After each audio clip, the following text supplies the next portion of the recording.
Stāstīt, rādīt, skaidrot. Mēs zinām, kas, kur, kā un kad notiek. Tas viss no jauniešu skatu punkta. Pirmais šāda veida jauniešu raidījums Latvijā – Runā TV.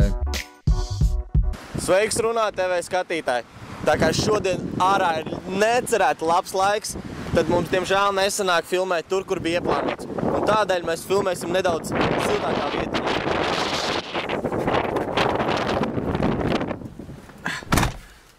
Un arī Mārtiņš nevarēja ierasties uz šī raidījuma filmēšanu, un tādēļ raidījumu šodien es vadīšu kopā ar mūsu operatoru Tomu. Čau, Tom! Čau, Raivi!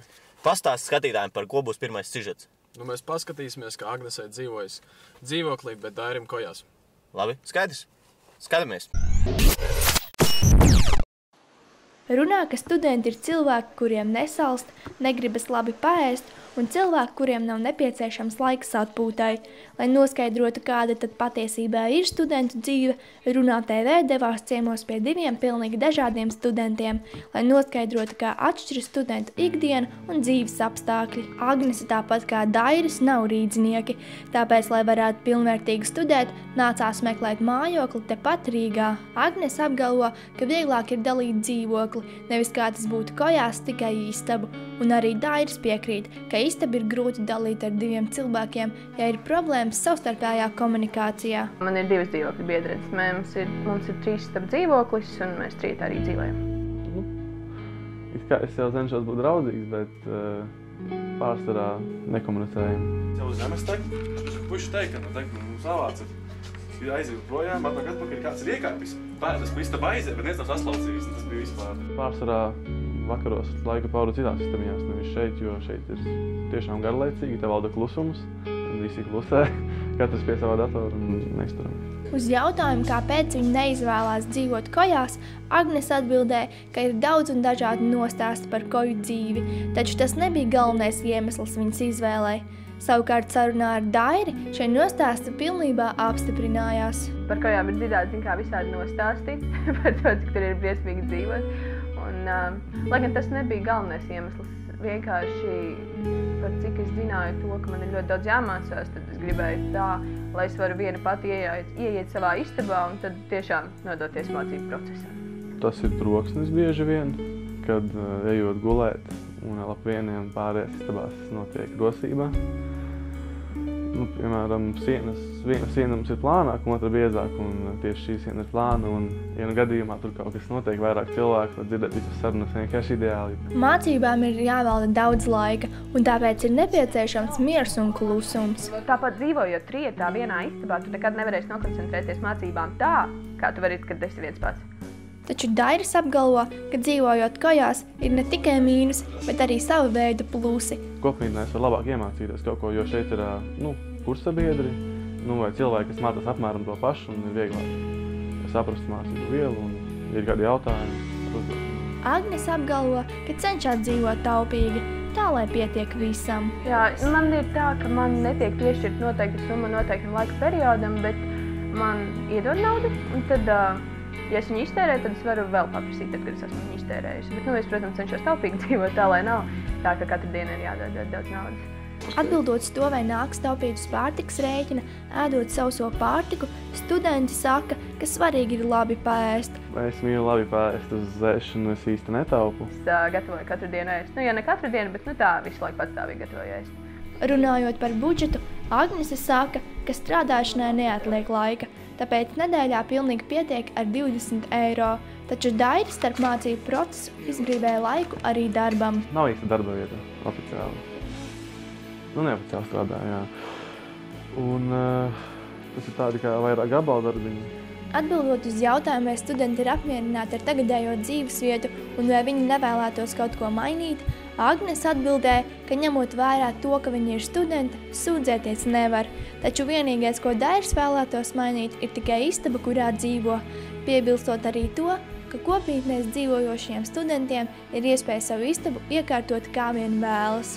Tie studenti, kur izdomā izremontēt paši, tie arī to izdara, bet tā kā es pagaidām neesmu sagaidījis atsaucību. Ir tagad dotas visas iespējas, šo istabu, ka jūs varat darīt ar viņu, ko gribat.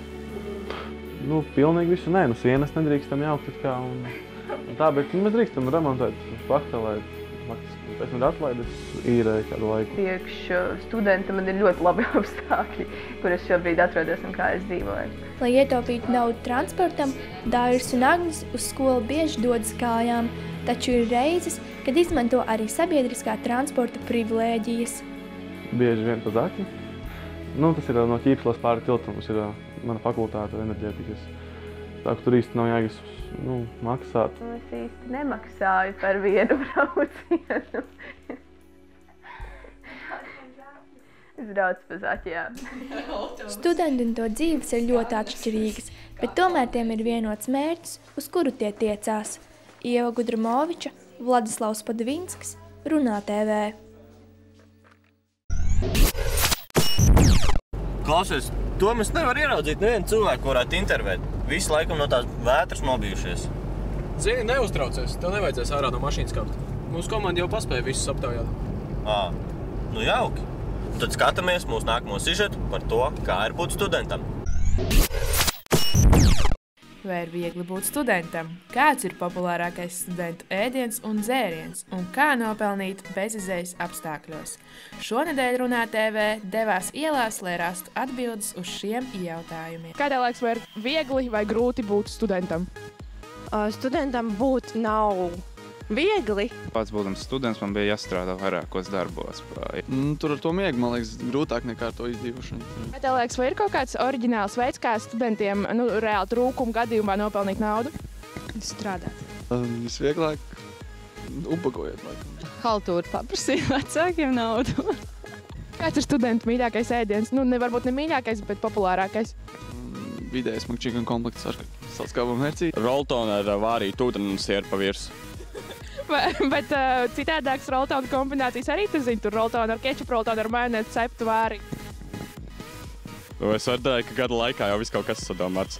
Straganovs, kartupeļi, salāti un dzēriens kaut kā. Nedēļas sākumā ir McDonald's un nedēļas beigās ir burkāns no leduskapja. Pelmeņi droši vien cepti ar krējumiņu un citreiz varbūt ar kečupiņu. Man garšo cepti pelmeņi. Okay, tad, kad labās dienas, tad krējums, kad sliktās, tad kečups. Jā, tā ir. Man nav ne krējuma, ne kečupa. Cepti kartupeļi vēl noteikti. Kā tev liekas, kas ir populārākais studentu dzēriens? Alus. Laikam kaut kāds hektors varētu būt. Es gribētu, lai būtu ķīsels. Jā, bija skola, es domāju, droši vien. Kafija, viennozīmīgi, vai kola. Bet piekdienās? Ūdens. Nē, sestdienās ir ūdens sajelts. Mums Runā TV izdevās lauzt stereotipu, ka visi studenti pārtiek tikai no roltoniem. Turklāt lielākā daļa aptaujāto uzskata, ka studentu dzīve nav viegla, bet ļoti aizraujoša. Sabīna Salmane, Armands Svelpe, Runā TV. Raivi, kas notiek? Mēs noplīsam. Nopietni būs jākāpj ārā? Tā mašīna 500 000 noripojusi. Davai.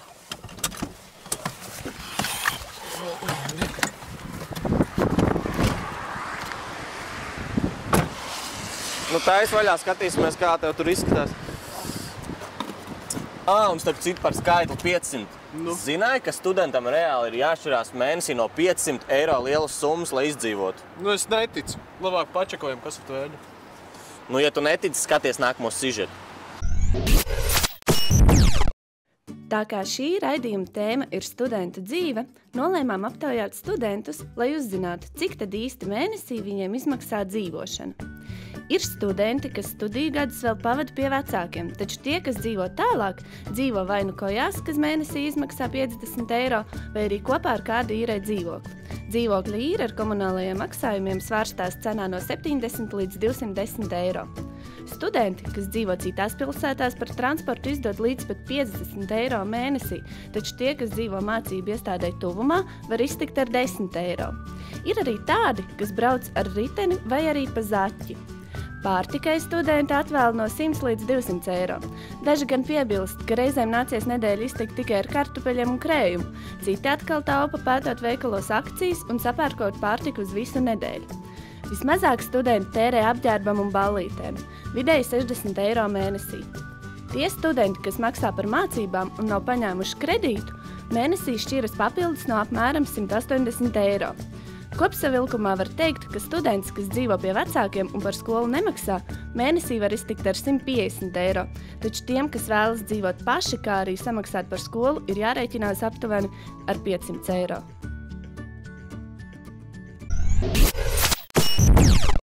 Ceturtajā sižetā redzēsiet to, vai latvieši labprātīgi izīrē dzīvokļus ārzemniekiem. Viss? Viss. Paldies, ka palīdzēji novadīt raidījumu. Nu tad līdz nākamajai nedēļai. Jā, čau!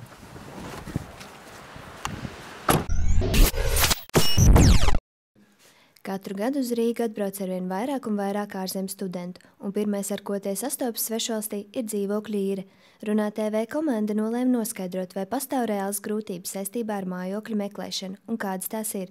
Apgāst vai apstiprināt hipotēzi par to, ka latvieši nevēlas īrēt dzīvokli ārzemniekam, vispirms nolēmām paši, zvanot uz dzīvokļu sludinājumiem savu it kā svešvalstu draugu vārdā, vaicājot ārzemniekiem par viņu un viņu draugu pieredzi un aicinot pašus ārzemniekus atsaukties uz dzīvokļu sludinājumiem. Es gribētu sev. Jā, es gribētu apskatīt dzīvokli.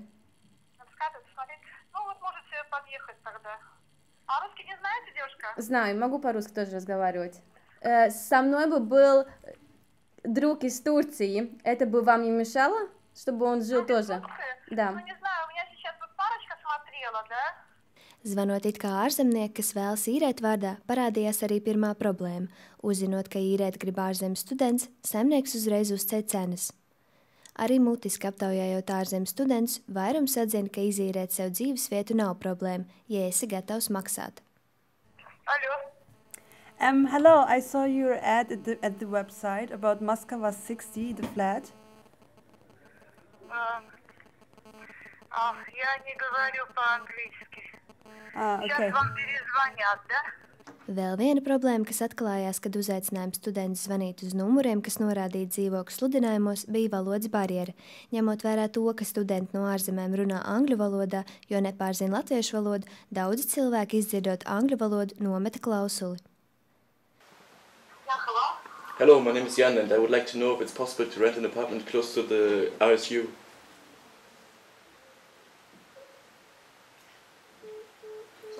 Okay, that was quick.